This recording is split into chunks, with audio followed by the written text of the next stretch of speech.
OAUG, Young Professionals. We have a great call for you guys today. This is a hot topic, and I can't wait to get started. So without any further ado, thank you again for joining us. Young Professionals Forum call. Today's topic is upgrade versus re-implementation with Mark Clark and Elisa Johnson.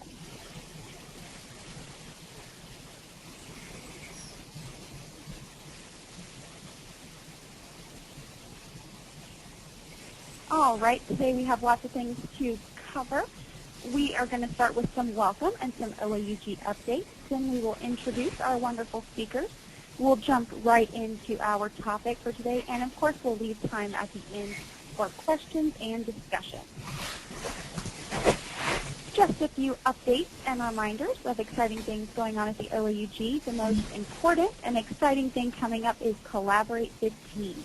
Collaborate will be at the Mandalay Bay Resort and Casino, again in Las Vegas, and we are very excited about that this year. If you have not already registered, we encourage you to go ahead and do that before February 25th so that you can be part of our early bird discount. And please do remember, all OAUG members do save $380 per person on Collaborate registration. So make sure that you are getting that when you register, OAUG members. And this year, for the first time ever, we are going to host a happy hour and networking event for our young professionals. That's going to be Wednesday, April 15th, from 6:30 p.m. until 7:30 p.m. An invitation for that event will be hitting your inbox very, very soon. So we look forward to seeing all of you there. And if you are interested in getting involved with the OAUG, we are currently looking for young professionals to share ideas and input and fresh perspectives on our committee. Specifically, we'd love your help on the Education Committee, Membership Committee, Marketing and Communications, Technology, Meeting and Conferences, our GeoSig committees, our Young Professionals Committee, or our Customer Support Council. If any of these sound really exciting to you, we'd love for you to reach out to me, Anna Gross, and you can do that at agross@oaug.org. And I'd love to hear from you, and we'll get you set up on a great committee. All right, and now I will pass it over to Keaton, who is our fearless leader and one of the founding and innovative members of our Young Professionals group. He is really the one who encouraged us to start this group, and what a great idea it was. And thank you so much for doing that, Keaton. I will pass it over to you for introductions now. Thank you very much, Anna. Hello, everyone. This is Keaton Thanki. It gives me great pleasure to introduce Elisa Johnson and Mark Clark. Elisa is currently working with TEST as a Senior Program Director, Enterprise Applications. She's also been a co-author of a book called The Release R12 Primer. And Elisa has been involved with OAUG for several years now. She's been a member of the board and also the past president for 2013 and 2014. She's worked on several committees within the OAUG board, and also has made several presentations around the world on topics related to e-business suite.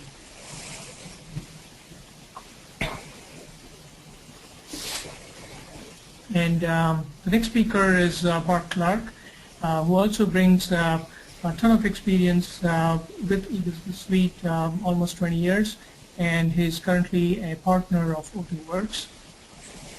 I think a founder too. That's correct. And Mark also has been a past president of OAUG, and he's also served on several committees within OAUG as part of the member of the board, and he's also led several organizations and founded several since the early 90s, and is still actively involved with several committees and board members. So with that, I'm going to turn it over to Elisa, and she will take it over from here. Thanks, Kate, and I really appreciate the opportunity to come and speak with the young professionals today. It's very exciting always to me to talk about topics related to e-business suite and specifically on upgrade and re-implementation. So when you start talking about re-implementation, you want to first of all think about where your organization currently is at. If I had you in an audience in front of me, I would have you raise your hands in terms of, have you already upgraded to release 12? Are you in the process of upgrading? Are you trying to upgrade? Are you planning? Are you just considering that upgrade? And if you're still in the planning stages, one of the first questions that comes to mind is, should we just upgrade, or do we need to re-implement? And what are the ramifications of that decision? What are we going to have to do as an organization, if we choose the upgrade path as opposed to the re-implement path? So kind of think about where you are as an organization right now, and then we'll talk over the next hour about, where you're going to. Next slide.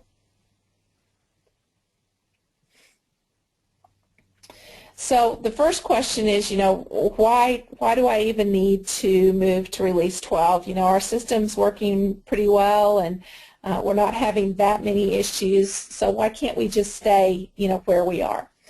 Really, the first item is D-support, and I'm going to talk about that in the next couple of slides, and really what that means to your organization to go into sustaining support, because Oracle, of course, has an applications unlimited policy, which means that they'll support your application where it's at, on into infinity, as it were. But there's different levels of support. And it's really important to understand what it means to move into what they would refer to as sustaining support.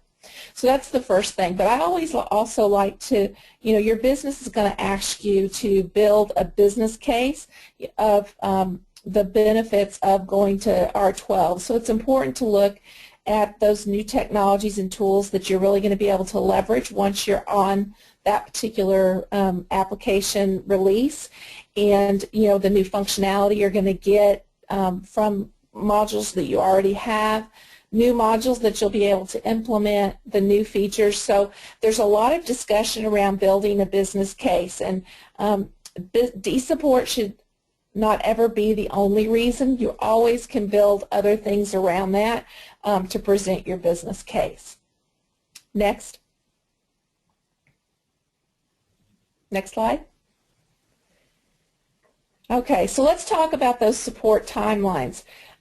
If you're still currently on 11i, the OAUG Customer Support Council worked very closely with Oracle and provided feedback to them and said, we're really not, a lot of customers are not quite ready to get off of 11i. A lot of conversation occurred around that, and Oracle decided to go ahead and grant an exception to the extended support timeline, which meant you had almost a full level of service all the way through December of 2015.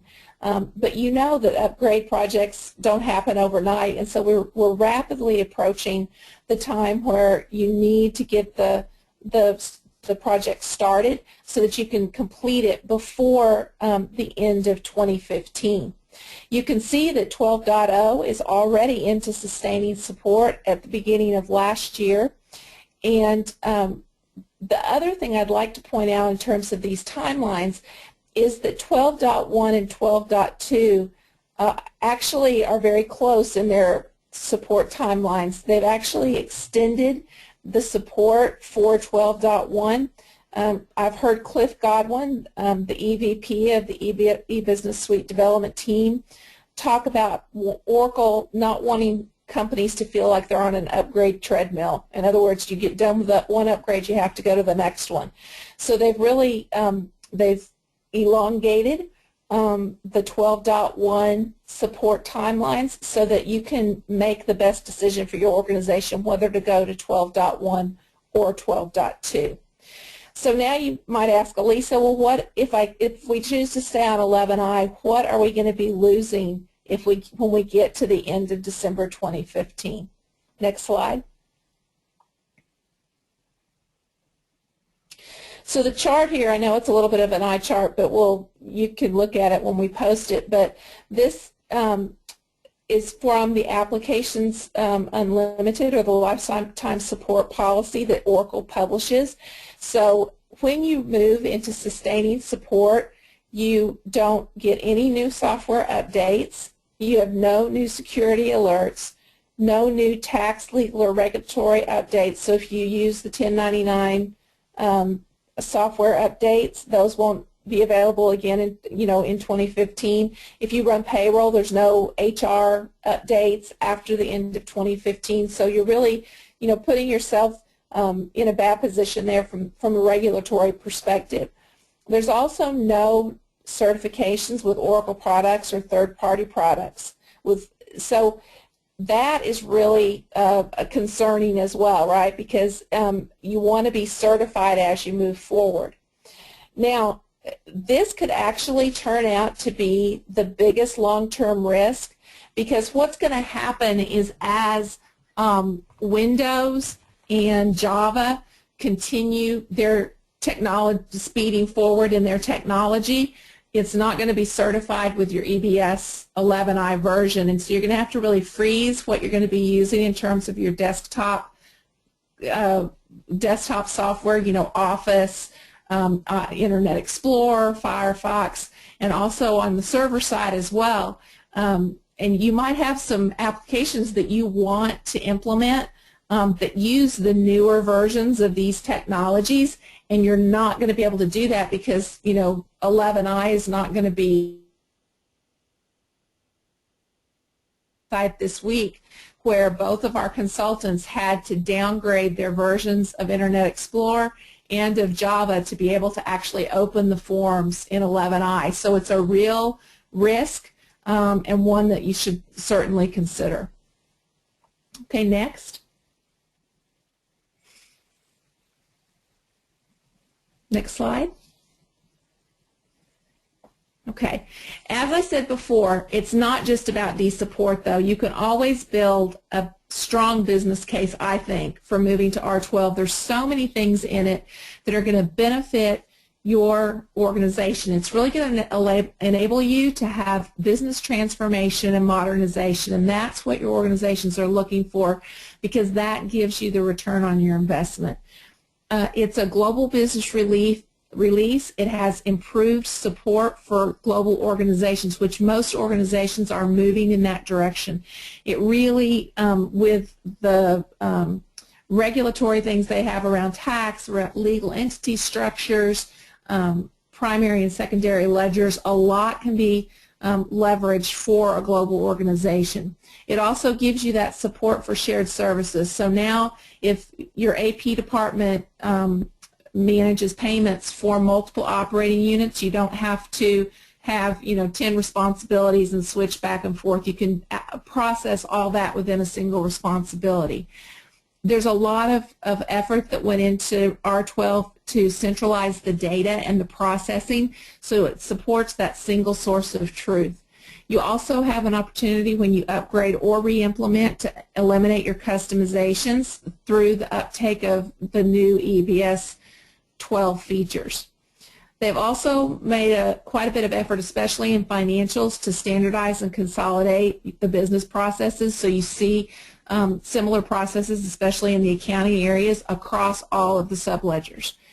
They provide a lot of flexibility in their new engines. I'm thinking specifically here about payments, e-business tax, and then it provides you as an organization the opportunity for additional automation and process improvement. So a lot of key features and a business drivers really to move to R12. So now that, once your organization makes the decision that yes, we're moving to R12, the next thing is, as we talked about, whether to upgrade or re-implement. Next slide. So now I think I'm going to be turning it over to Mark, and he's going to take us through a few of the decision points in terms of upgrade or reimplementation. Thanks, Elisa. Hey, everyone. Just to get everybody on the same page, one of the things we find is that a lot of times there's some confusion over terminology. So just to level set everyone, when we use the term upgrade, we are using functionality that Oracle provides us to go from one release version to another release in the same instance. So actually using the upgrade code itself. Sometimes you hear people say, hey, I'm on version X and I need to move to version Y. They oftentimes may call it an upgrade just because they're moving to a new version. But technically what they may be doing is a reimplementation, which is treating the existing instance as a legacy, just as if you came from another, either homegrown or third-party software into Oracle. So that would involve an install and then selectively, configuring and doing conversions. So that's where we're drawing the line between an upgrade is using Oracle's functionality to actually do the upgrade in the same instance. Reimplementation is moving to a new instance from an older version. Next slide. So and even within the reimplementation, there are many ways to skin the cat. Often we try to recommend if you find out that you have to do a reimplementation, try to go the minimalist approach, which is converting open items, changing configuration where needed, but not throwing out the baby with the bathwater. And then oftentimes we'll even see people say, hey, we need a really very comprehensive, so we need to have historical data converted as well, and we really need to rethink all these setup decisions. So there's a lot of variation with those two approaches. Next slide, please. So often when we give these types of presentations, especially at OAUG events, there's always someone in the audience that says, hey, what's the right decision? I need you to tell me whether I need to do an upgrade or a reimplementation. And what happens is there really isn't a right choice. It's really what is the right choice for your organization. What are the requirements and what are some of the driving factors? But in some cases there really are some situations in which it's really kind of a no-brainer. If way back when, in the probably the early to mid-90s, in order to do multi-org, which is segregation of data between responsibilities, what Oracle would have you do is install multiple versions of the software. So if you had, an east and a west and they weren't supposed to work together, you actually had installed multiple copies of the tables in the database itself. So AP1, AP2. This was how you accomplished multi-org before multi-org functionality existed. Got somebody typing. Let's see. And then secondly, if you have multiple production instances and you do want to bring them together, you may want to look at a reimplementation or at least a fraction of a reimplementation. Next slide.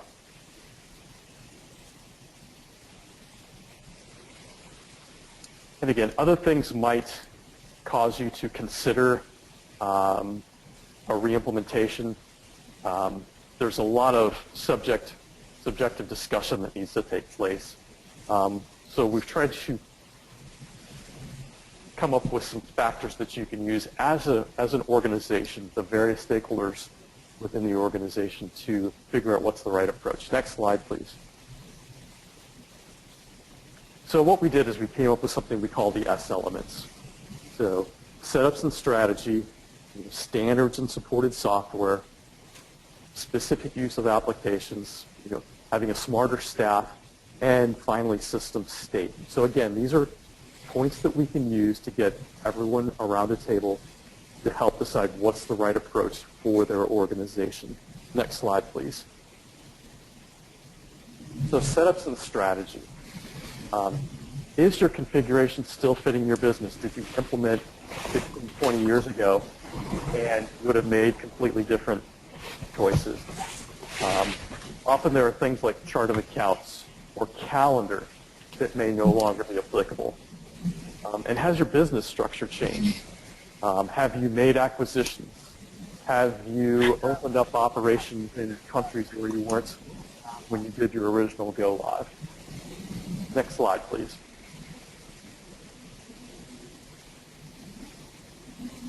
Standards and supported software. This is good because one of the biggest variables when you do a true upgrade in the downtime and in the overall project life cycle is the amount of customization or extension that's taken place. Because there are changes in functionality which involve changes to the tables, it can be, and there can be an extensive amount of rework that has to take place.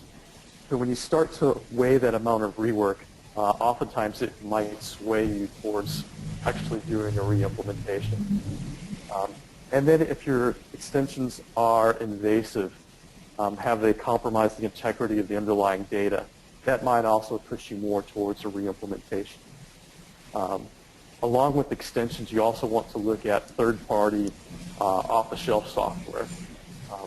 Does your overall production footprint have a lot of third-party products, which may also require an upgrade, or you may want to look at eliminating some of those third-party products and using software that's been introduced by Oracle since your go live.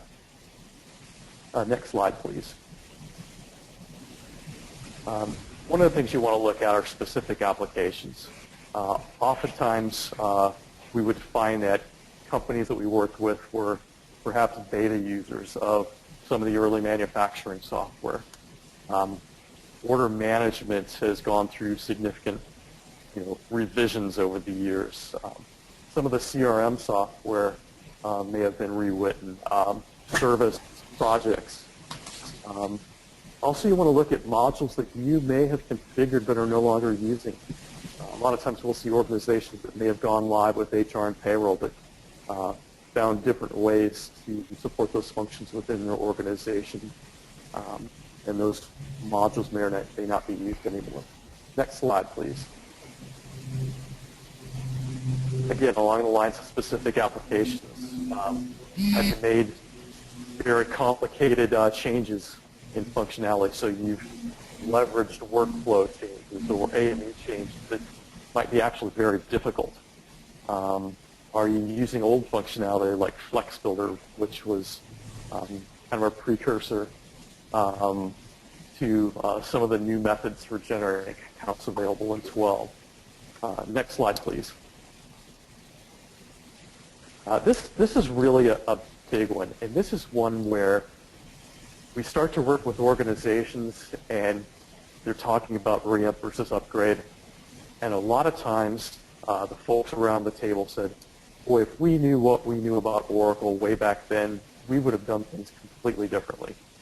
You get folks who understand maybe some of the nuances about Oracle a little bit better, or they become, typically experts in that, knowing what they know about Oracle, they would have made completely different configuration or extension decisions.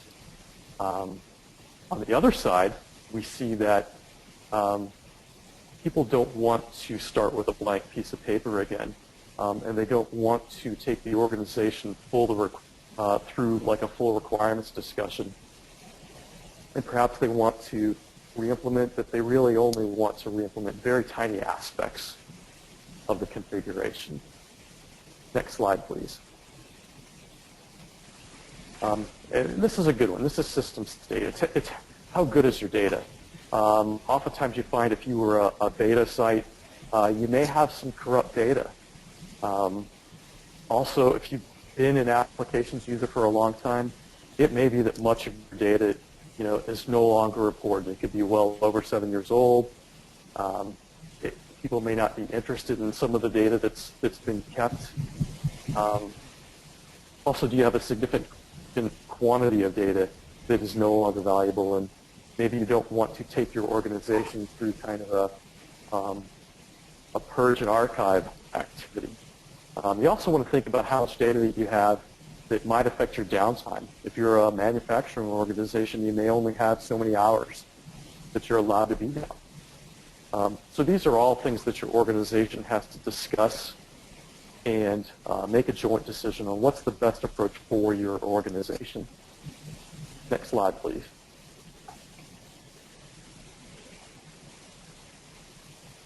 And again, on system state, we've run into situations where there are very complex footprints that are made up of both Oracle software and third-party products that will also require upgrade because you're moving to a new version. And you might have a downtime that could be much more negative impact on the organization than if you were to potentially do a reimplementation. And then sometimes we also see that hardware requirements may necessitate a move to another hardware platform or an operating system. Next slide, please. There are some things that really shouldn't be in your decision at all, and sometimes there's some confusion in this. The first thing I would say is sometimes I'm talking to organizations and they say, hey, we just really want this to be an IT project. And we don't have time to get the business involved with testing. If that's the case, you probably don't want to do anything because testing is going to be required under both scenarios. You're going to have to learn how new functionality works. You're going to have to learn how to do your job in a new version. And you really have to be involved in that project. There's no getting around it for some of the, especially what I'd call the super users.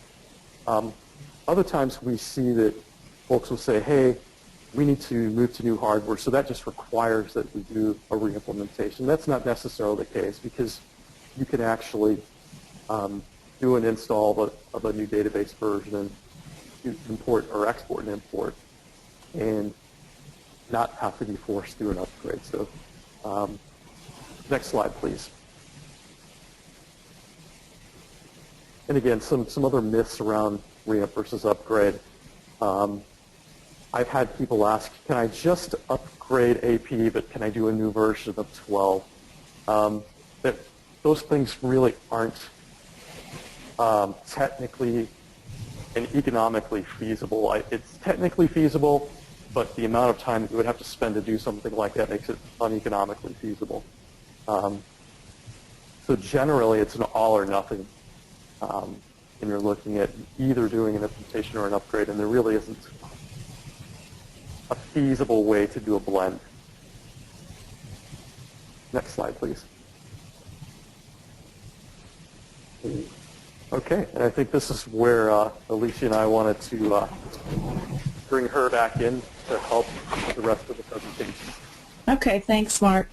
And I'll just reiterate again before I go on to how you decide how important it is to involve your entire organization in the upgrade process, all the way from the executive team to down to your IT staff.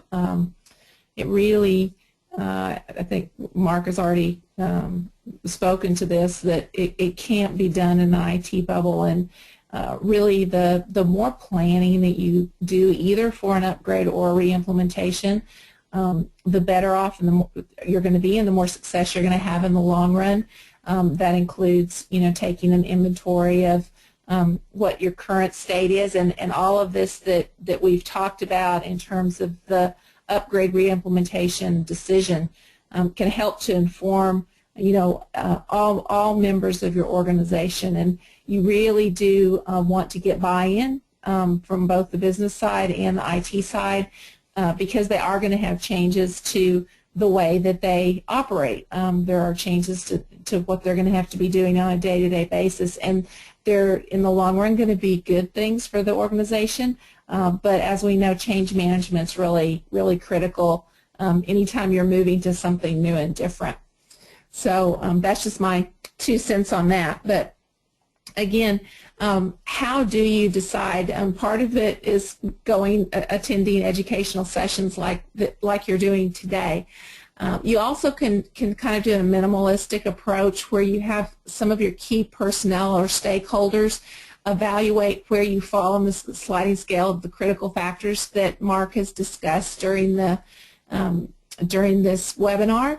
And it could be, anything from a half day to a 2-day session to determine what your best approach would be. And again, I would involve not only, a lot of these seem to be system kinds of questions, but the things like business processes, chart of account changes, that kind of thing, that needs to be business driven.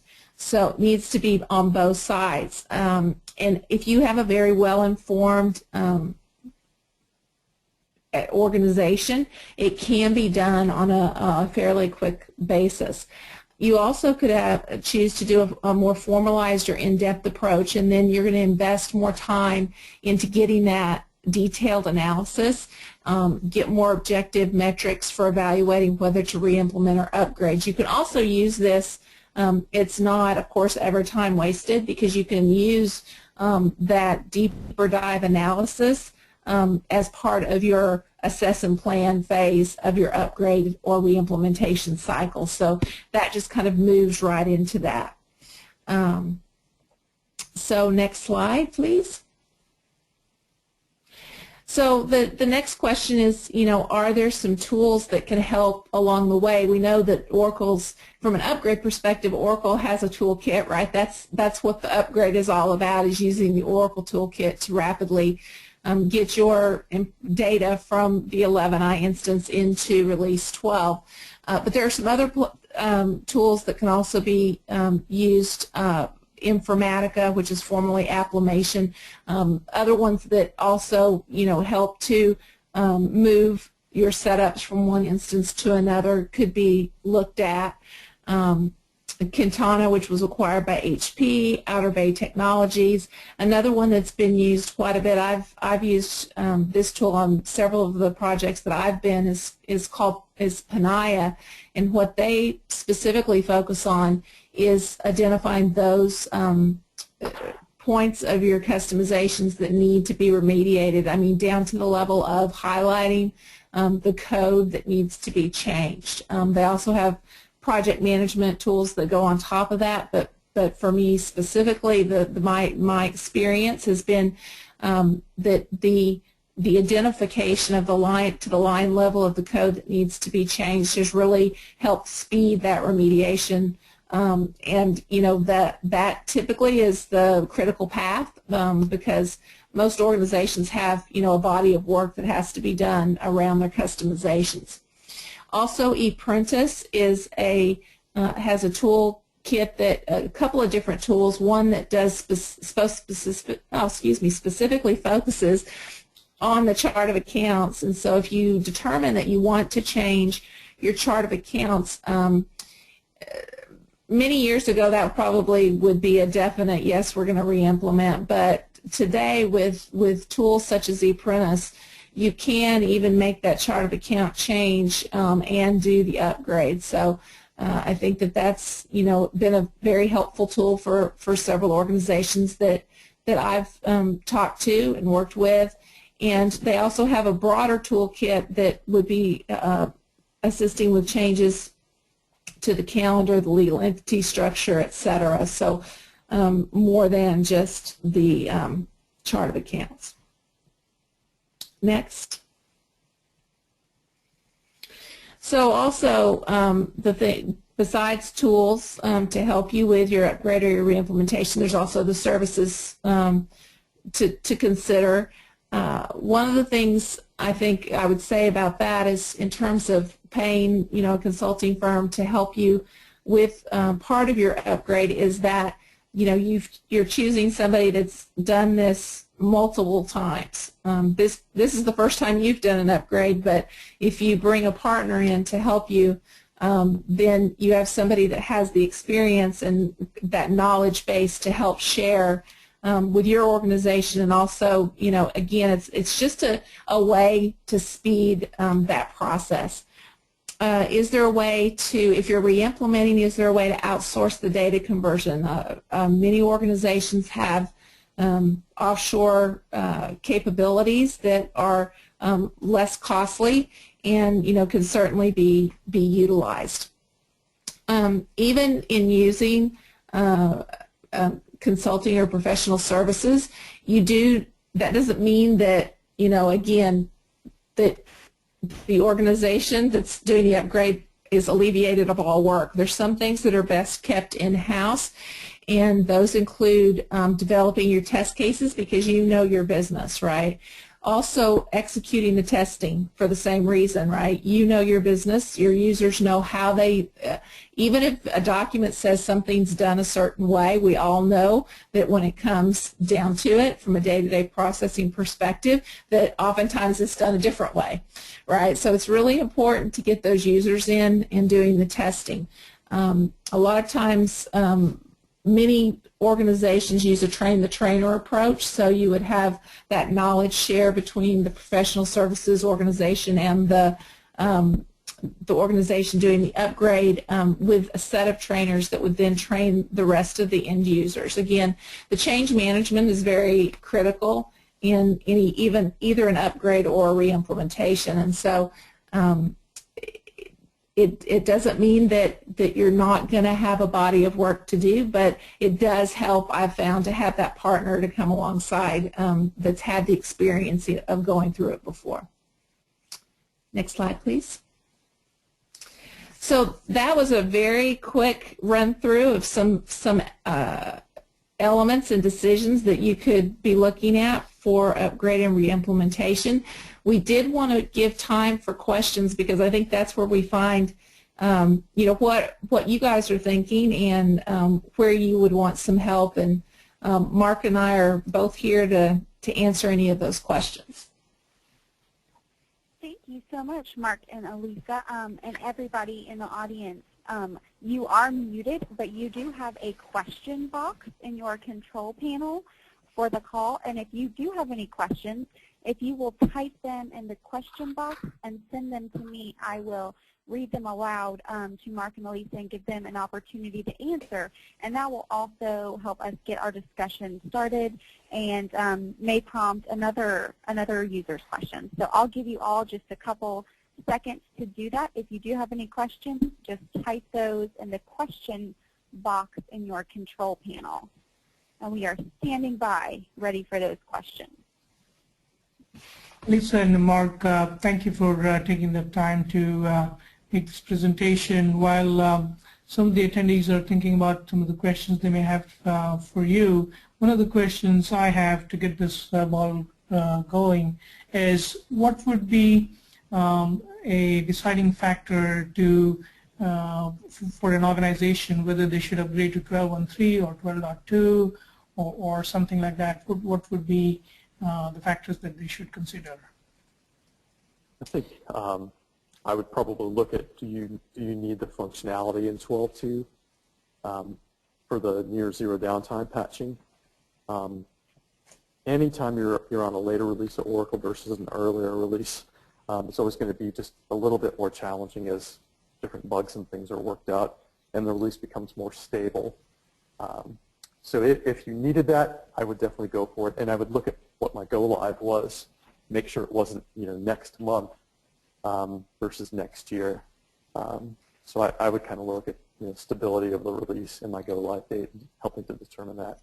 Yeah, I agree, and I'll just put a plug in. I'm actually doing a presentation at Collaborate on making that very choice, whether to go to 12.1, 12.2, or even cloud. Does that make sense for your organization? But I agree with Mark. One of the things is appetite for leading edge technology, and typically I found if you're still on 11i, that risk is very low. You don't have an appetite for that, and so 12.1 make more sense for you, but in terms, I would agree, if online patching, if you need very little downtime, go ahead and go for 12.2. Enough customers now have gone to 12.2 that I feel more confident about that. I actually had a client go live just last weekend. So I think that, either will work, and that's why they extended that support timeline for 12.1.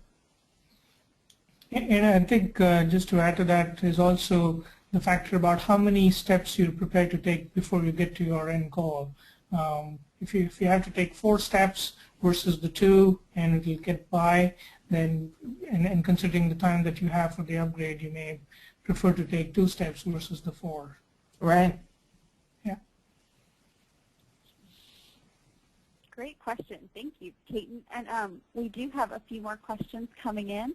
The first question is from James. James, great question. He said, can you email the slides to us? Yes, I know Mark and Elisa covered just a wealth of information, just very organized, lots of info here, and I will actually have all, this presentation is being recorded, so I will make it available on our Young Professionals page so that you can go back and actually watch and listen the whole presentation again from the beginning and kind of slow it down, make notes, do whatever you need to do with that, and I hope to have this up by tomorrow. And then, of course, I'm happy to email this to you as well, and we can make that available to you. But I do encourage you to check it out on the Young Professionals page, as that's the best place to access the recording. And I want to thank Elisa, especially great point about Collaborate 15 and the presentation that you're going to be making there. This is just a snippet, everybody. This is just, I feel like, just the tip of the iceberg as far as the knowledge and resources and experience that our 2 presenters, Elisa and Mark, have. So I certainly encourage you, if you're considering Collaborate 15, to know this is a little taste of it, and to make sure that if that's of interest to you, that you're putting Elisa's session on your agenda when you're building that out, because it really is just absolutely wonderful. And I'll give everybody just a few more seconds for questions. I know we covered a lot here. And if you do think of anything when we get off the call today, something pops into your head, you thought, oh, I had a really long question and maybe it's better handled offline, you are certainly welcome to reach out to me, Anna Gross, and my email is agroce@oaug.org, and I'll be happy to put you in contact with Mark and Elisa and let you have those in-depth, long discussions as well. And Anna, I think our emails are on the next slide. So from my perspective, they can reach out to me just directly. Good point. Thank you, Lisa. Yes, and that's wonderful. Thank you very much, both of you, Mark and Lisa, for making that your email addresses and yourselves available for all of these questions, no matter how in-depth or short or long they may be. And do we have any more questions? I'll give everyone just one more second. I know we covered a lot. Okay. Well, everybody, like Elisa mentioned, her email address and Mark's email address is right here. If you have anything, you can reach out to them directly or reach out to me. The presentation for today will be available on our Young Professionals page tomorrow. And we want to thank you all for joining us today. It was absolutely wonderful. And our last reminder, again, that the OAUG Young Professionals will be meeting at Collaborate 15 for a happy hour and networking discussion. And it will be a lot of fun and just a wealth of information. So we'd love to see you there if you're attending. And if you're not, never fear. We will be posting the rest of the calls for this year, and you can always join us during our calls. And I want to say a very, very, very special thank you to Mark and Elisa and Keaton for all of your hard work putting together today's call. This is just one of the best presentations I've ever seen, so thorough, so in-depth, and just such a wealth of knowledge here. So thank you all for spending the past hour with us doing this, and thank you all to our attendees for joining us and for your patience as we just worked out those glitches at the beginning of the call. Thank you, Anna. Everyone. Thank you. Bye-bye. Bye now. Thank you guys. Have a great afternoon, and we'll talk again later, young professionals. Bye.